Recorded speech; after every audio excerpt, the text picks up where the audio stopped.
तो कैसे हैं आप। स्वागत है आपका मेरे YouTube चैनल में। आज यहाँ पे हिंदी व्याकरण का जो टॉपिक है वो है यहाँ पे कारक। तो आज हम यहाँ पे जानेंगे कारक। ये यहाँ पे मोस्ट इम्पोर्टेंट है क्योंकि कारक से यहाँ पे कई बार क्वेश्चन बनते हैं। तो चलिए यहाँ पे शुरू करते हैं। कारक किसे कहते हैं? तो जो शब्द संज्ञा या सर्वनाम क्रिया कर्म के मध्य संबंध जोड़ते हैं। तो संज्ञा और सर्वनाम यहाँ पे कर्ता हैं, ठीक है। तो जो शब्द संज्ञा या सर्वनाम क्रिया कर्म के मध्य संबंध जोड़ते हैं वो यहाँ पे कारक कहलाता है। तो जैसे मैंने यहाँ पे लिखा है, राम ने रावण को मारा। तो यहाँ पे जो ने है और को है, ये यहाँ पे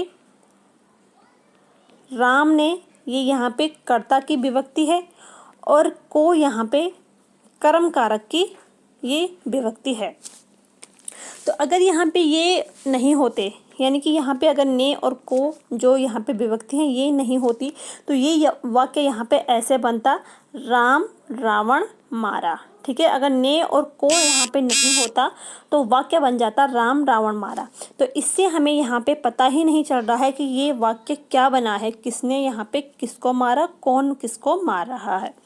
तो यहाँ पे जब हम ये विभक्तियों को जोड़ते हैं तो ये यहाँ पे आपस में संबंध बना देते हैं। तो राम ने रावण को मारा, तो इस प्रकार से ये यहाँ पे संबंध बना रहे हैं। तो इस प्रकार से यहाँ पे वाक्य हमें समझ में आ रहा है कि राम ने रावण को मारा विभक्तियों को जोड़कर। तो इसीलिए जो कारक की विभक्तियाँ होती हैं उनकी हमें आवश्यकता पड़ती है, जिससे यहाँ पे कर्ता कर्म और क्रिया के मध्य संबंध स्थापित कर सके। अगला है यहाँ पे अध्यापक ने छात्रों को पढ़ाया। तो अध्यापक यहाँ पे कौन है? ये यहाँ पे कर्ता है और छात्रों को पढ़ाया। किसको पढ़ाया? छात्रों को। छात्र यहाँ पे कर्म है। तो ये था यहाँ पे कारक। अब हम यहाँ पे जानेंगे जो कि यहाँ पे मोस्ट इम्पोर्टेंट है, कारक एवं कारक के चिन्ह। तो इनको हमें ऐसे ही यहाँ पे क्रम वाइज याद करना है। तो ये है यहाँ पे कर्ता और कर्ता का यहाँ पे कारक चिन्ह है ने। कर्म और कर्म का यहाँ पे कारक चिन्ह है को। तो इसको हम इस प्रकार से पढ़ेंगे, कर्ता ने कर्म को कर्ण से के द्वारा संप्रदान को के लिए अपादान से अलग होना, ठीक है। तो अपादान यानी कि अलगाव, जहाँ पे अलगाव हो वहाँ पे हमेशा अपादान कारक होगा। तो अपादान से अलग होना, संबंध का के की ना नेनी रा रेरी, अधिकरण में पर संबोधन ए हे ओ अरे। तो ये यहाँ पे कारक के कारक चिन्ह थे। इस प्रकार से हमें इन्हीं को क्रम वाइज याद करना है। तो अब हम यहाँ पे जानते हैं कर्ता कारक, यानी कि इनकी यहाँ पे डिटेल्स में जानते हैं। तो कर्ता कारक यानी कि जो पहला कारक है कर्ता कारक, काम करने वाला। कर्ता यानी कि काम करने वाला या क्रिया करने वाला। वाक्य में जो क्रिया करने वाला होता है उसे यहाँ पे कारक कहा जाता है। और कारक का जो चिन्ह है वो है यहाँ पे ने। तो यहाँ पे जो जैसे उदाहरण लिखा है यहाँ पे, राम ने खाना खाया। तो कर्ता यहाँ पे कौन है? कर्ता यहाँ पे राम है। ने क्या है? ने यहाँ पे कर्ता कारक की ये विभक्ति है। और जो यहाँ पे क्रिया हो रही है, क्रिया यहाँ पे खाने की हो रही है, ठीक है। तो खाया यहाँ पे क्रिया है, लेकिन यहाँ पे क्रिया किसके द्वारा की गई है? तो क्रिया यहाँ पे राम के द्वारा की गई है। जिसके द्वारा क्रिया की जाती है वह यहाँ पे कर्ता होता है। तो राम यहाँ पे कर्ता है। राम ने खाना खाया, खाया यहाँ पे क्रिया है और ये क्रिया राम के द्वारा की जाती है। राम ने रावण को मारा। तो राम यहाँ पे कर्ता हो गया, मारने की यहाँ पे क्रिया हो रही है और रावण को ये यहाँ पे कर्म कारक हो गया। तो जैसे यहाँ पे किसने काम किया है? काम यहाँ पे राम ने किया है। किसको मारा है? रावण को। और मारा यानी कि क्रिया, और क्रिया का प्रभाव यहाँ पे पड़ रहा है किस पे? रावण पे, यानी कि जो कर्म है। तो कर्म पे यहाँ पे क्रिया का प्रभाव पड़ रहा है। अगला है यहाँ पे राम पुस्तक पढ़ता है। देखो जो ये वाला वाक्य है राम पुस्तक पढ़ता है, तो इसमें यहाँ पे कारक चिन्ह नहीं है क्योंकि ये यहाँ पे वर्तमान काल में हो रहा है। राम पुस्तक पढ़ रहा है, तो यहाँ पे हम इसकी पहचान कैसे करेंगे? तो यहाँ पे जो पढ़ता है, पढ़ता यहाँ पे क्रिया है, लेकिन क्रिया यहाँ पे कौन कर रहा है? क्रिया यहाँ पे राम कर रहा है। राम पुस्तक पढ़ रहा है ना, तो क्रिया यहाँ पे राम के द्वारा हो रही है। और राम यहाँ पे कौन है? राम यहाँ पे करता है। तो इस प्रकार से बिना कारक चिन्ह के भी हमने यहाँ पे पहचान कर दी है कि ये यहाँ पे राम जो है कर्ता कारक है। अगला है यहाँ पे कर्म कारक। कर्म कारक यानी कि जिस पर क्रिया का प्रभाव पड़े वो यहाँ पे कर्म कारक कहलाता है। यह क्रिया करने वाला करता है, लेकिन जो क्रिया करने वाला करता हो लेकिन क्रिया का प्रभाव जिस पर पड़े उसे यहाँ पे कर्म कारक कहते हैं। जैसे यहाँ पे लिखा है अध्यापक ने छात्रों को पढ़ाया, पढ़ाया यहाँ पे क्या है? पढ़ाया यहाँ पे क्रिया है और अध्यापक यहाँ पे करता है। तो क्रिया का प्रभाव किस पे पड़ रहा है? किसको पढ़ाते हैं? पढ़ कौन रहे हैं? छात्र। तो यहाँ पे जो छात्र हैं ये यहाँ पे कर्म है। अगला है यहाँ पे राम ने रावण को मारा। तो राम यहाँ पे कौन है? कर्ता है। मारा, मारने की यहाँ पे क्रिया हो रही है और क्रिया किसको मारा? रावण को। तो यहाँ पे क्रिया का प्रभाव पड़ रहा है कर्म पर। तो इस प्रकार से ये यहाँ पे कर्म कारक है। अगला है यहाँ पे मुनि वन को जाते हैं। तो जाते हैं यहाँ पे ये क्रिया हो रही है, जाते यहाँ पे क्रिया हो रही है। और मुनि कहाँ जाते हैं? मुनि वन को जाते हैं।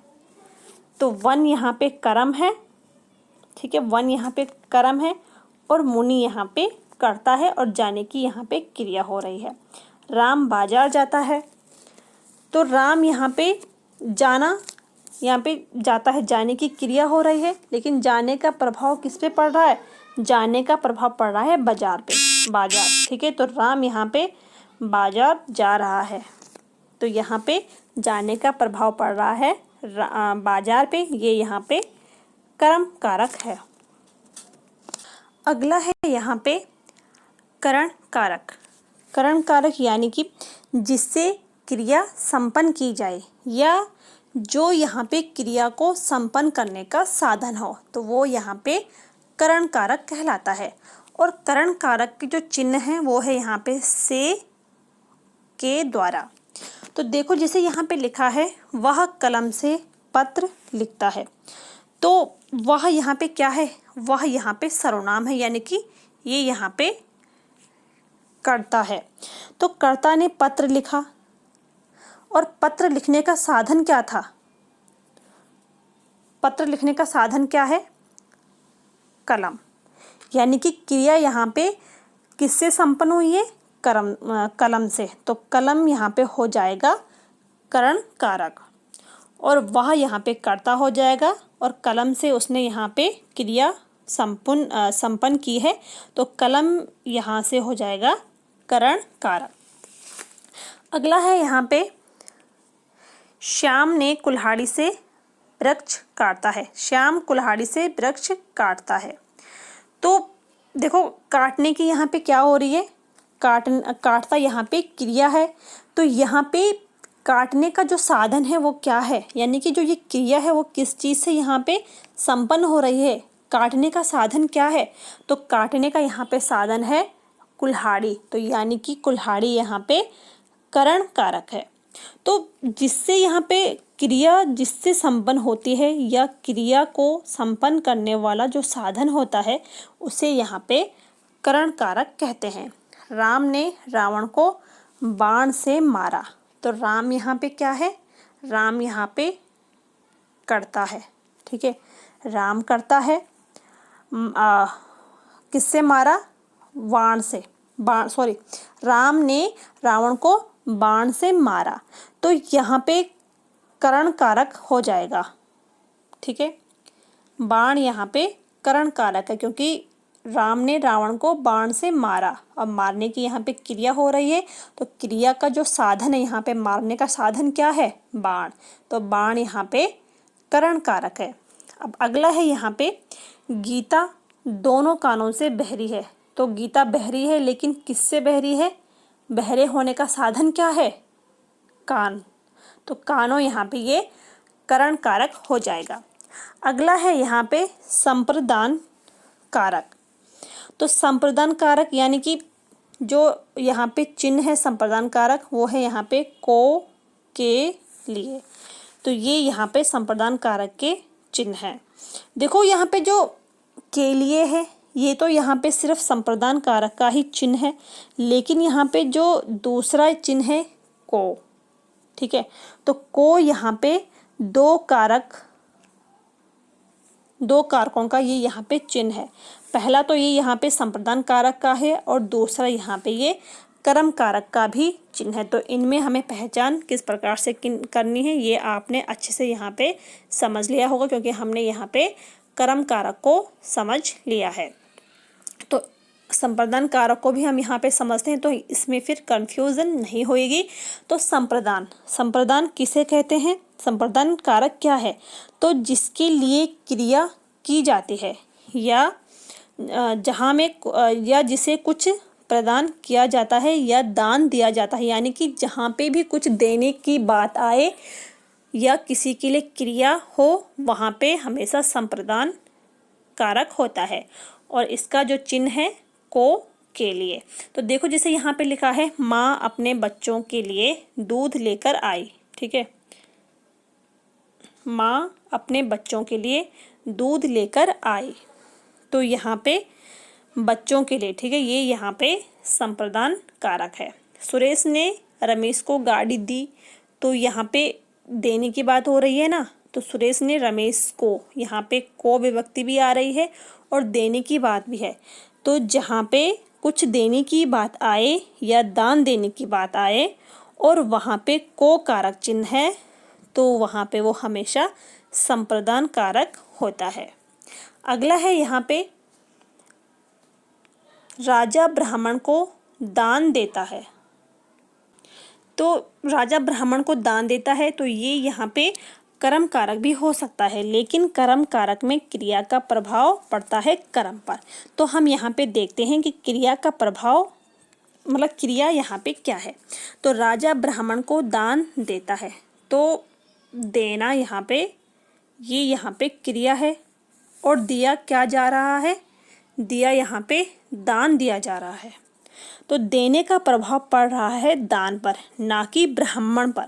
अगर यहाँ पे ब्राह्मण पर क्रिया का डायरेक्ट सीधा प्रभाव पड़ता तो वो यहाँ पे कर्म कारक हो जाता, लेकिन यहाँ पे ब्राह्मण एक संप्रदान कारक है। तो संप्रदान कारक की जो हमने दूसरी परिभाषा जानी थी कि जिसके लिए क्रिया की जाती है, तो राजा दान दे रहा है, देने की जो क्रिया हो रही है वो यहाँ पे ब्राह्मण के लिए हो रही है, तो ब्राह्मण को दान दे रहे हैं। तो इस प्रकार से संप्रदान कारक को हम समझ सकते हैं। इसकी यहाँ पे सिंपल सी यही परिभाषा है कि जो जहाँ पे कुछ देने की बात आए वो यहाँ पे संप्रदान कारक होता है और जहाँ पे क्रिया का प्रभाव पड़ता है वहाँ पे वो कर्म कारक होता है। अगला देखो यहाँ पे लिखा है सूर्य को नमस्कार करो, तो सूर्य हो जाएगा यहाँ पे संप्रदान कारक। कैसे? क्योंकि करना यहाँ पे नमस्कार करो ना, तो करना यहाँ पे क्या है? करना यह है यहाँ पे क्रिया, लेकिन नमस्कार किसको किया जा रहा है? सूर्य को। नमस्कार करना क्या है? नमस्कार करना है, और नमस्कार किसको करना है? सूर्य को। तो सूर्य यहाँ पे हो जाएगा संप्रदान कारक। तो इस पर और को यहाँ पे ये संप्रदान कारक का चिन्ह है। तो इस प्रकार से यहाँ पे ये संप्रदान कारक के उदाहरण थे। यहाँ पे आज की वीडियो में इतने ही हैं। आगे हम जो कारक यहाँ पे बचे हुए हैं 4, अपादान, संबंध, अधिकरण और संबोधन कारक, इनके बारे में हम जानेंगे नेक्स्ट वीडियो में। आज की वीडियो में इतना ही। तो उम्मीद है कि यहाँ पे आपको ये अच्छे से समझ में आया होगा। अगर आपको यहाँ पे वीडियो पसंद आई हो तो वीडियो को लाइक करें, शेयर करें और चैनल को सब्सक्राइब ज़रूर करें। तो मिलते हैं अगली वीडियो में, तब तक के लिए थैंक यू।